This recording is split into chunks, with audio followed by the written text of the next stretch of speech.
Halo, selamat datang di channelnya Cak Haris. Kali ini saya tidak sendiri karena ditemani oleh sahabat baik saya, Bapak Sutrisno. Silakan, Pak. Ya, selamat sore Bapak Ibu dan saudara-saudara sekalian. Pada sore hari ini saya senang sekali kedatangan tamu yaitu Cak Haris.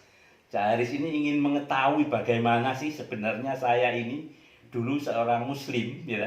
Seorang muslim kok sekarang percaya Yesus. Kan ceritanya begini ya. Jadi ceritanya begini. Dulu nama saya perkenalan dulu ya, nama saya Sutrisno, saya Purnawirawan TNI Angkatan Darat. Saya pensiun dari Korem 072 Pamungkas tahun 2007. Kemudian saat itu saya beserta istri saya itu sering ribut. Masalahnya apa? Ya, istri saya itu tahun 1000 berapa? Tahun 90 lah ya. Tahun 90 itu dia ke gereja, percaya pada Yesus, istri saya itu. Sedangkan saya muslim itu termasuk menurut saya itu wah, lain daripada yang lain menurut saya itu. Jadi saya punya keyakinan yang luar biasa berdasarkan dalil-dalil yang saya miliki. Saya meyakini bahwa saya tuh yang paling berhak masuk surga.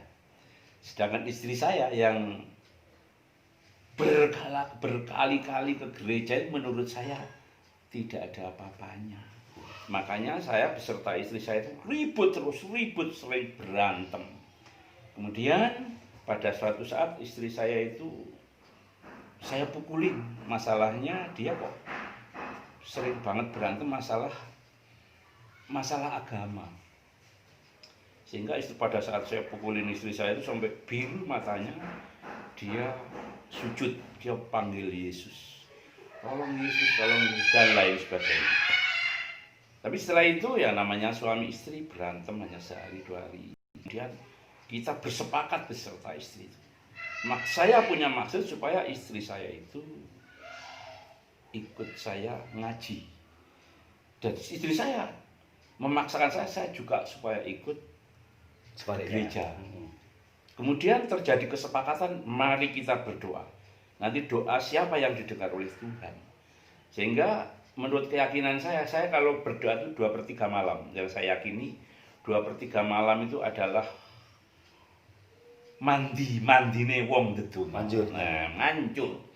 Jadi jam 3 kita keluar sama istri, duduk di teras, mari kita berdoa. Kamu mendoakan saya supaya saya ke gereja kan. Tapi kamu tak doakan supaya kamu kembali ke muslim. Adu kedikdayaan, ya. Adu kesaktian. Adu kesaktian. Ternyata itu terus berjalan sampai bertahun-tahun. Tapi selama perjalanan itu sering terjadi penganiayaan menurut saya. Istri saya sering tajam supaya dia tidak ke gereja. Bapak menghalang-halangi ibu Iya, supaya ke gereja ya. Tapi lama-lama saya mempunyai belas kasihan. Karena istri saya itu menunjukkan kasih sayangnya. Dia penuh kasih walaupun tidak membalas.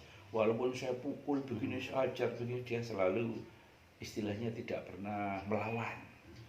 Bahkan dia itu selalu mengingatkan pada saya, Mas, pada saat waktunya ngaji, kalau saya ngaji kan Selasa, Rebu, jadi 2 kali sambung kalau istilahnya. Pada saat saya tidak berangkat, istri saya malah mengingatkan saya, Mas, kalau berangkat ngaji katanya, ya sebentar lagi. Ya kalau namanya beribadah yang tertib, kata istri saya. Nah, bahkan istri saya menantang saya begini, atau begini aja, Mas, supaya Mas mantap, sekarang Mas Tris naik haji aja. Kalau disorong ya? Iya, istri saya bilang begitu. Saya mau naik haji asalkan bersama-sama dengan istri saya. Istri saya enggak mau kalau bersama. Dia menantang saya, kalau Mas Tris naik haji berangkat ke Mekah, saya mau ke Yerusalem. Wah, enggak jadi, enggak kumpul itu. Akhirnya terus berdoa. Sudah kurang lebih ada 17 tahunan. 17 tahun ya. 17 tahun itu saya berantem itu. Nah, suatu saat saya itu bermimpi. Dalam impian saya itu kayaknya, wah, dunia ini sudah kiamat. meledak, Gunung Merapi meledak, dari Jogja PT Harapan sudah meledak, semuanya gelap gulita. Kemudian saat itu saya ingat, saya kalau hari Jumat itu pengajian di rumah kawan saya, di sana di rumahnya teman saya, di depannya itu jalan besar, kemudian bawahnya itu sawah, sawah itu airnya melimpah gitu. Pada saat terjadi kiamat yang luar biasa itu, saya lompat ke air itu supaya kaki saya tidak panas, badan saya tidak panas, saya nyemplung di air itu. Astagfirullahaladzim, astagfirullahaladzim, astagfirullah. Itu panas, semakin panas, sepertinya air itu semakin naik ke punggung saya.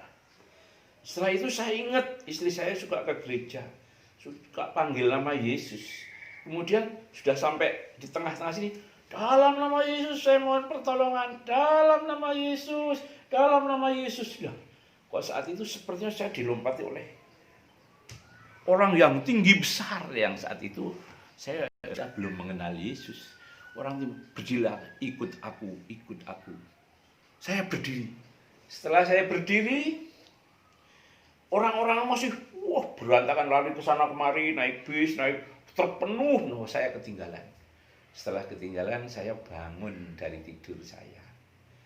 Kemudian saya bangunkan istri saya, "Mah, saya kok kayak tadi mimpi kiamat. Terus saya itu kayak ditolong oleh Tuhan Yesus, ikut aku gitu." Pada saat itu istri saya karena bangun malam jam 3, ya paling Mas Tris dipanggil Yesus gitu ya. Ya saya lanjut tidur aja. Setelah itu saya enggak ngangen-ngangen apa-apa lagi. Enggak mengangan-angan saya tadi malam ditolong oleh enggak. Nah, suatu saat saya bermain di rumah Pak Jenu Santoso yang dulu itu bekas anggota prajabatan saya tahun 96. Orang yang percaya Tuhan ya. Orang percaya Tuhan, orang Kristen, main ke sana sama istri saya. Tahu-tahu ngobrol. Lalu Pak Jenu kok secara tiba-tiba mengajak saya, "Pak Tris, ayo ikut ke gereja. Hari Selasa itu ada pelajaran pendalaman Alkitab apa-apa itu ya." Hati saya itu langsung, yes, siap berangkat, ayo. Nah, kemudian saya dijemput, saya harus Selasa berangkat ke gereja. Ragu-ragu ke gereja itu mana ya? Pakai sepatu, pakai sendal, pakai apa? Saya ikut aja. Pertama saya masuk gereja, duduk bersama-sama, harus nyanyi-nyanyi gitu. Saya masih bengong, karena belum mengenal lagu-lagu itu. Ya, pulang gereja, harus dijemput lagi Selasa. Baru ngerti ada tulisannya, nyanyi, saya ngikuti. Sampai kedua kali, ketiga kali saya mulai agak lancar ikut bernyanyi. Pas pada hari kelima, di situ ada lagu yang sangat menyentuh hati saya, itu lagu yang luar biasa, Besar Anugerahmu. Orang semua angkat tangan, aku angkat tangan. Besar anugerahmu, melimpah kasihmu, dan seterusnya. Kok saya merinding badan saya. Merinding sepertinya saya bertahun-tahun mengaji. Kok kayaknya ndak ada apa-apanya ya ilmu saya itu. Ternyata pada sore hari ini saya mendengar lagu Besar Anugerahmu itu, meleleh hati saya, harus percaya Yesus. Percaya Yesus. Saya percaya Yesus. Setelah itu pulang dari gereja itu, biasa Bapak Gembala itu menyanyikan lagu itu, "Aku memuji kebesaran-Mu." Orang-orang pada pulang, "Ajaib Tuhan, ajaib Tuhan." Wah, di situ semakin mantap saya. Yes. Kemudian minggu yang ke-5 itu saya sudah yakin dan percaya kepada Yesus, bahwa dari Gusti Yesus sebagai Tuhan dan Juru Selamat ya. Dan Juru Selamat. Kemudian minggu ke-6 saya bertemu dengan Pak Pendeta, saya minta dibaptis, saya minta kartu anggota kecil itu ada dulu, kartu pengenal gitu, saya minta dibaptis. Setelah saya dibaptis, teman-teman sepengajian itu mendengar semua, Pak Tris sudah dibaptis gereja. Kemudian saya didatangi teman-teman banyak di sini, kurang lebih ada 16 orang datang. Diminta saya supaya dicas lagi ilmunya, saya dicas ke diri supaya keimanan berkembang lagi. Pak Tris itu berangkat lagi ke Dicas. Wah enggak mas, saya udah cuti aja, saya tak belajar dulu di gereja. Setelah itu saya semakin mantap, semakin mantap, semakin mantap. Jadi saya ke gereja itu bukan karena istri saya yang ngajak, bukan. Tapi justru orang lain. Itu karena doanya istri saya. Istri saya 18 tahun itu berdoa untuk saya supaya saya itu derek Gusti Yesus gitu ya. Tapi ternyata saya kalah di dalam doa itu. Akhirnya saya mengakui, oh, jadi saya bermimpi kemarin itu benar-benar Tuhan Yesus yang mengatakan saya, ikutlah aku katanya. Setelah minggu berikutnya, minggu ke-7 saya hari Minggu sudah mulai ikut beribadah di situ, mendengarkan firman Tuhan. Di situ terdapat firman Tuhan yang ya banyak sekali saya mudah menyerap, mudah memahami. Saya semakin mantap beserta Tuhan Yesus.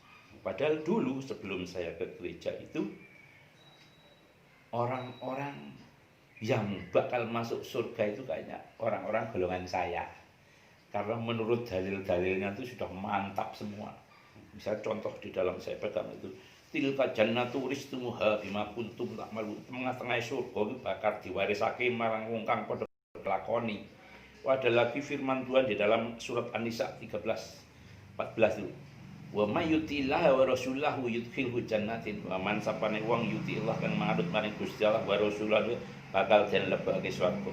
Sebaliknya, wa man ya'silaha wa rasulahu wa yata'adda hududahu yudkhilhu nar. Wong sing ora taat, tidak setia kepada Tuhan, nyulayani marang Tuhan bakal mlebu neraka. Finnari jahannam khalidina fiha. Wah, dulu itu saya pegang erat-erat, mantap gitu. Man arada bukatal jannati falyalzamil jamaah. Sapa sing arep pake ana tengah-tengah swarga kudu netepi jamaah. Dan seterusnya. Saat itu luar biasa saya pegang erat-erat bahwa orang Islam yang seperti golongan saya ini orang yang bakal masuk surga. Jadi saya mantap. Tapi setelah saya dipanggil oleh Tuhan mengenal Yesus, wah, saya merasa wah yang dahulu itu merupakan suatu sepertinya ya. Tapi ternyata seperti nggak berarti sama sekali. Setelah mengenal Yesus itu bagi saya itu wah yang dulu itu sudah tidak berarti lah bagi saya. Oleh sebab itu saya harus sekarang saya mengenal Yesus beserta istri saya itu lebih semangat. Dulu istri saya mengajak, Bapak naik haji. Nggak taunya dia hanya menunjukkan kasih setianya kepada saya. Bahwa orang Kristen itu penuh kasih. Walaupun dia saya hajar, saya pukul, tidak pernah membalas kata-kata yang jelek, kata-kata yang tidak bagus, selalu mengasihi saya. Kemudian saya merenungkan bahwa orang Kristen ini penuh kasih ya. Mengasihi. Sehingga saya lebih mantap lagi. Jadi dalam minggu 1, 2, 3, 4, 5 saya istilah di jamaah Yesus itu, minggu ke-6 saya baptis, minggu ke-7 saya sudah beribadah sendiri berani. Yang tadinya saya nggak berani karena saya itu waktu pertama diajak gereja, celana saya masih congklang segini. Jadi saya takutnya dikira teroris masuk gereja gitu. Jadi saya itu dulu begitu. Jadi sekarang saya lebih mantap apapun yang terjadi. Haleluya. Tidak pernah takut kalau namanya beribadah. Karena saya juga bertemu dengan firman Tuhan. Di dalam firman Tuhan selalu menunjukkan kepada saya. Ada buka ya misalnya Yesaya itu. Jangan takut, aku menyertai engkau. Tak renungkan. Jangan bimbang sebab aku ini Allahmu. Aku akan meneguhkan kau, bahkan akan menolong. Aku akan memegang dengan tangan yang membawa kemenangan. Haleluya. Saya lebih mantap. Saya dengan orang-orang yang saya dibenci, mulai dibenci, dijauhi dan lain sebagainya, itu orang murtad dan lain sebagainya. Tapi saya pegang tubuh Yesaya 41 kalau tidak salah itu. Jangan takut, janganlah. Aku menyertai engkau, jangan bimbang sebab aku ini Allahmu. Aku akan meneguhkan, bahkan akan menolong engkau. Kalau tidak salah ya, aku akan engkau dengan tangan kanan yang membawa kemenangan. Saya tadinya memang aku mulai dibenci orang-orang cuek sama saya. Tapi saya tidak mengandalkan manusia, tapi saya mengandalkan kepada Tuhan. Terlebih lagi saya bertemu dengan saya kadang-kadang Al-Quran masih buka terus. Ini contohnya di dalam surat An-Nisa 45 ya. Itqala malaikatu ya Maryam innallaha yubassiruki bi kalimati minhu ismuhu Masih Isa ibnu Maryam wajihan ya wal akhirah wa minal muqarrabin. Itu saya ketemu lagi di dalam surat Al-Imran 45 yang bunyinya begitu. Malaikat ngendika, Maryam katanya.